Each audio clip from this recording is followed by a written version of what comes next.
এখানে উপস্থিত আরুন্দিয়ার গর্বিত সন্তান, যার হাতে বাংলাদেশ জাতীয়তাবাদী দল এখানে পালিত হয়েছে। ঈশ্বরগঞ্জে অনেক নেতা যার হাতে গড়ে উঠেছে। আমাদের আগের বিএনপির জন্য নিবেদিত প্রাণ, বিএনপি থেকে এমপি প্রার্থী হয়েছিলেন আমাদের উপজেলা বিএনপির সম্মানিত সদস্য আব্দুল মজিদ ইঞ্জিনিয়ার সাহেব। এখানে উপস্থিত আমাদের ঈশ্বরগঞ্জের গর্ব Bangladesh এলডিপির chairman M A Bashar. এখানে উপস্থিত আমার সহকর্মী বৃন্দ, আসসালামু আলাইকুম। প্রথমেই শ্রদ্ধার সাথে স্মরণ করছি এই তারুণ্যের শ্রেষ্ঠ সন্তান সাবেক এমপি জয়নুল আবেদিন জাহিদি। বাংলাদেশ জাতীয়তাবাদী দলের প্রথম এমপি ছিলেন। এই তারুণ্যের মাটিতেই উনি শুয়ে শায়িত আছেন। আমি শ্রদ্ধার সাথে স্মরণ করছি আমাদের সহকর্মী, যাকে আমরা মাত্র কিছুদিন আগে হারিয়েছি, যিনি আমাদের একটি ইউনিয়নের নির্বাচনের দায়িত্ব পালন করছিলেন। এই 3 দিন আগে তার সাথে আমরা মিটিং করেছি। তারপরের দিন উনি হঠাৎ আমাদের এই নির্বাচনী ট্রেনের মিছিল থেকে উনি বিদায় নিয়েছেন। রাজনীতির সার্থকতা মনে সেটাই, খোকন ভাইয়ের জানাজা যেদিন আমি পড়তে গিয়েছিলাম, অবাক হয়ে উপলব্ধি করছিলাম এটাই তো সাম্যের রাজনীতি, এটাই তো সম্মানের রাজনীতি। ঈশ্বরগঞ্জের মাঠে সবচেয়ে বড় জানাজার সাক্ষী হয়ে সেদিন অশ্রু সজল নয়নে আমরা তাকে বিদায় দিয়েছিলাম। সেই খোকন ভাই, তাকে আজকে এই রাজনীতির মঞ্চে, এই জনসভার মঞ্চে আমরা শ্রদ্ধার সাথে সম্মানের সাথে স্মরণ করছি। প্রিয় উপস্থিতি, আপনারা জানেন আমার জন্য ঈশ্বরগঞ্জে গত 17 বছর রাজনীতি করা কোনো সহজ ছিল না। আমি ঈশ্বরগঞ্জের সদরে কোনো প্রভাবশালী রাজনৈতিক পরিবারে জন্মগ্রহণ করিনি। আমি ঈশ্বরগঞ্জের কোনো প্রভাবশালী বংশ থেকে সদরে আসিনি। আমার কথায় মানুষ 1000 প্রার্থী নিয়ে আসবে। আমি আপনাদের নদীর এই পারের সন্তান, আমি আপনাদের লাগোয়া ইউনিয়ন বরহিতের সন্তান। আমার বাবা 60-এর দশকে এই বরহিত থেকে তার জীবিকার অন্বেষণে ঢাকায় মন্ত্রণালয়ে গিয়ে চাকরি করেছে। সেই সুবাদে আমার জন্ম ঢাকায়, আমি বড় হয়েছি ঢাকায়, আমি পড়াশোনা করেছি ঢাকায়। আমার জন্য এই ঈশ্বরগঞ্জের সদরের এত রক্তচক্ষু ভিজিয়ে, এত পেশি শক্তি ভিজিয়ে নিজেকে রাজনৈতিক ভাবে স্থাপিত করা এত সহজ ছিল না। এই স্বাধীনতার পরে আমি এই দক্ষিণ অঞ্চলের ছেলে হিসেবে আমি প্রথম ব্যক্তি এই অঞ্চলে যিনি আপনাকে থেকে আমি নির্বাচন করার চেষ্টা করেছি। আমি বরহুত থেকে নির্বাচন করার চেষ্টা করেছি। এই নির্বাচন আমি আপনাদেরকে বলতে চাই, আমরা বিগত সময়ে এই অঞ্চলে আমাদের ঈশ্বরগঞ্জে সবসময় এমপি হয়েছে। ঈশ্বরগঞ্জের সদরে আমরা বিচার প্রার্থী হয়েছে, ভুলভাল বিচারের শিকার হয়েছে।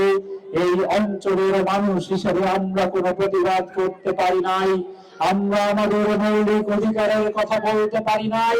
আমাদের অত্র অঞ্চলের রাস্তাঘাট ঠিক করার মতো মানুষ, কোন শক্তিশালী মানুষ তাদেরকে জোরে সোরে কথা বলতে পারি নাই। আমাদের স্কুল কলেজের পরিবেশ, স্কুল কলেজের প্রয়োজনীয়তা আমরা শক্তিশালী বলতে পারি নাই। আমাদের বিশ্বাস করেন আপনাদের কাছে এই নির্বাচনী মঞ্চে দাঁড়িয়ে প্রথম একটি কথা বলবো, আমি আপনাদের যোগ্য সন্তান হই, আমি আপনাদের অযোগ্য সন্তান হই, এই অঞ্চলের আপনাদের ছেলে হিসাবে আপনারা প্রথম আমার পাশে দাঁড়ান।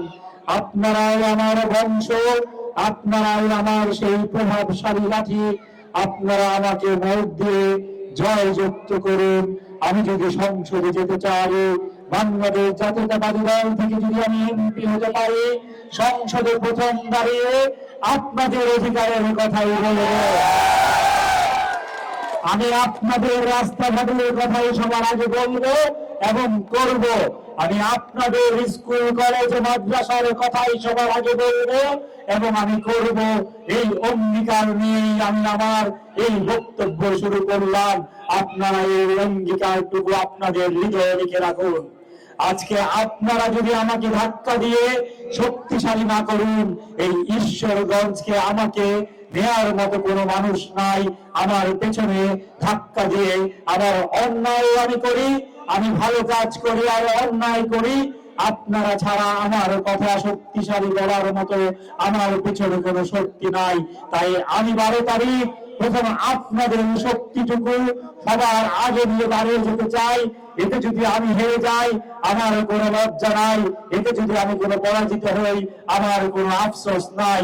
তাই আজকে নদীর এই পারের মানুষজন শপথ করুন, আমার মাধ্যমে ঈশ্বরগঞ্জের সদর থেকে সংসদ সদস্যের যে জায়গাটা সেটা নদীর এই পারে আনবেন। এই অনুরোধটুকু আমি প্রথম আপনাদের কাছে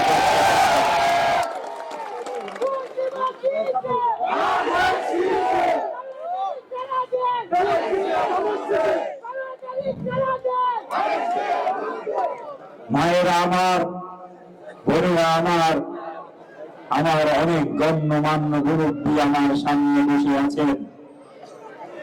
আমি এই রাজনীতি করতে যখন এসেছি, আমি যেহেতু ঢাকায় জন্মগ্রহণ করেছি, আমি যেহেতু ঢাকায় বড় হয়েছি, আমি যখন ঢাকায় লেখাপড়া করেছি, এই ঈশ্বরগঞ্জ চিনতে আমার অনেক সময় লেগেছে। আপনারা সহযোগিতা করেছেন, আমার এই রাজনীতি করার প্রয়োজন ছিল না। এই ঈশ্বরগঞ্জ থেকে আমি গত 17 বছরে একটি টাকাও নেইনি।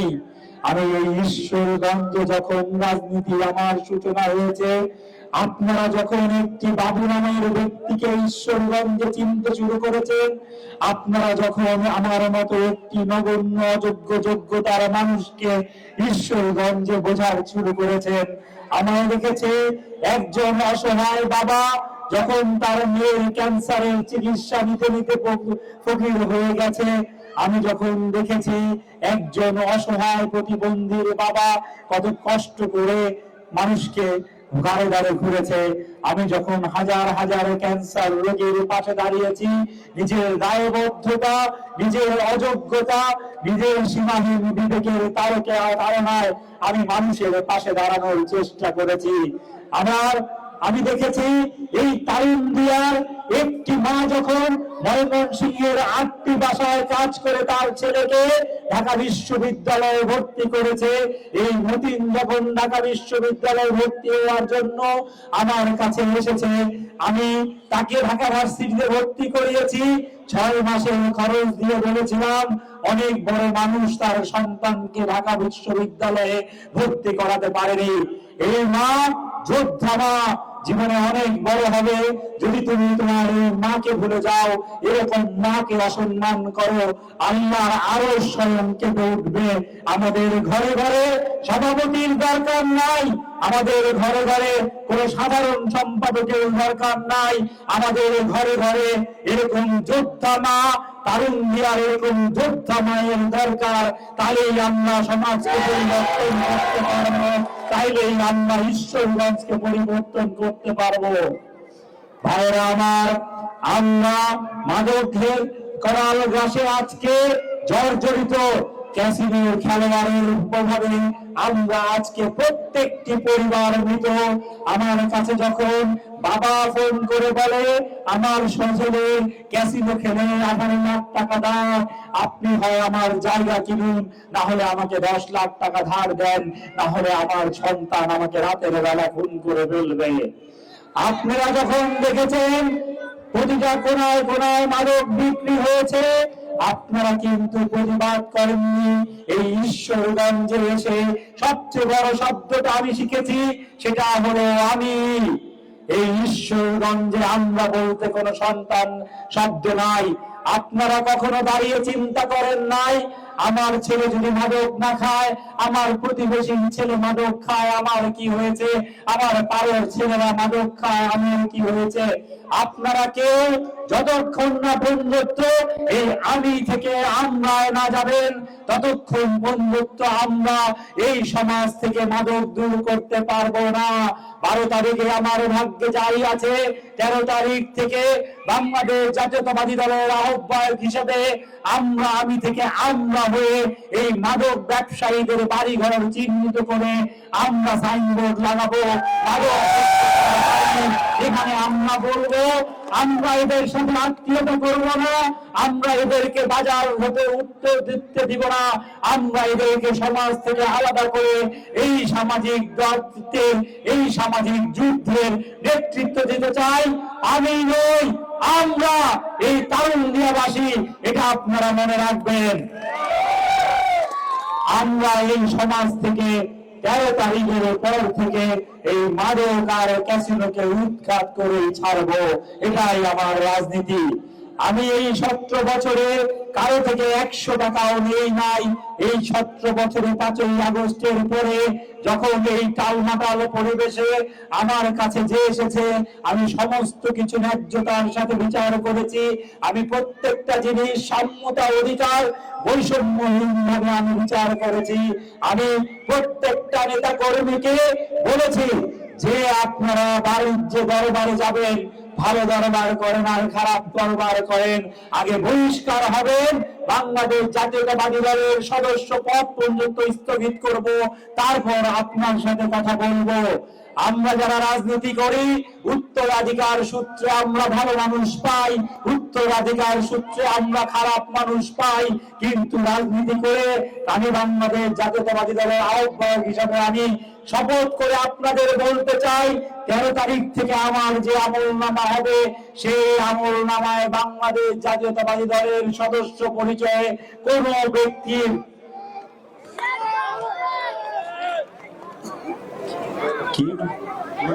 কোনোভাবেই আমরা কোনো মানুষকে কোন ধরনের চাঁদাবাজি, সন্ত্রাসী কোনো কিছুই করতে দেব না।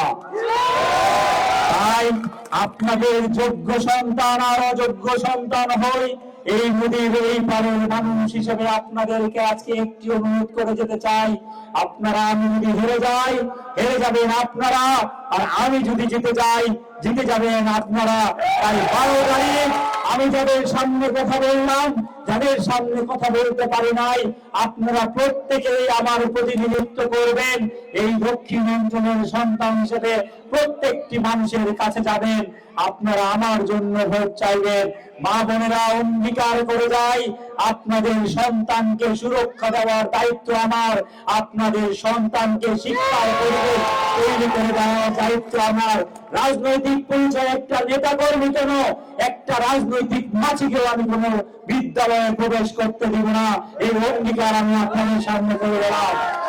তাই আর বক্তব্য নির্ধারিত করব না। আপনাদের এই দক্ষিণ পশ্চিম সন্তান হিসাবে আমি আপনাদের কাছে অনুরোধ করছি, আমাকে আপনারা ধারণ করুন, আমার ভোট আপনারা যে মানুষকে ধানের শীষে বিজয়ী করবেন, আমাকে বিজয়ী করবেন। মানুষকে ধানের শীষের জন্য কেন্দ্রে নিয়ে যাবেন, 12 তারিখ ভোট দিয়ে আমাকে বিজয়ী করে আমাদের হাতকে শক্তিশালী করবেন, এই অনুরোধ আপনাদের কাছে করে যাই। আপনারা কোনো কথায় বিভ্রান্ত হবেন না। আমি অনেকভাবেই তদন্ত করেছি, অনেকভাবেই জিজ্ঞেস করার চেষ্টা করেছি, বাজারে একা একা হেঁটেছি, আমাকে অভিযোগ দেন, প্রত্যেকটি অভিযোগের আমি বিচার করেছি। আমি আপনাদের কাছে আমানত হিসেবে একবার ভোট চাই। যদি আমি আমার কথা যা বলেছি গত 17 বছরে যে কর্মকাণ্ড করেছি, একটি বিতর্কিত কর্মকাণ্ড যদি আপনাদের সামনে থাকে, আমাকে ভোট দেওয়ার দরকার নাই। একটি অসৎ কাজ যদি আপনাদের সামনে থাকে, আমাকে ভোট দেওয়ার দরকার নাই। আর না হয় আপনাদের সন্তান হিসেবে, আপনাদের যোগ্য অযোগ্য সন্তান হিসেবে আমাকে ধারণ করুন, আমাকে ধানের শীষে বিজয়ী করুন, এবং আমি আপনাদের পাশে থাকবো। এটাই আমার অঙ্গীকার, এটাই আমার আপনাদের কাছে দায়বদ্ধতা। আমাকে ক্ষমা করবেন, অসংখ্য মানুষ এখানে দাঁড়িয়ে আছেন, আজকে আমরা চেয়ার পাই নাই, ঈশ্বরগঞ্জের কোথাও আমরা চেয়ার দিতে পারি নাই, আমাকে ক্ষমার সুন্দর দৃষ্টিতে দেখবেন। আসসালামু আলাইকুম, ধন্যবাদ সবাইকে, ধন্যবাদ তারুণ্যবাসীকে। দেখা হবে বিজয়ের মিছিলে। আসসালামু আলাইকুম।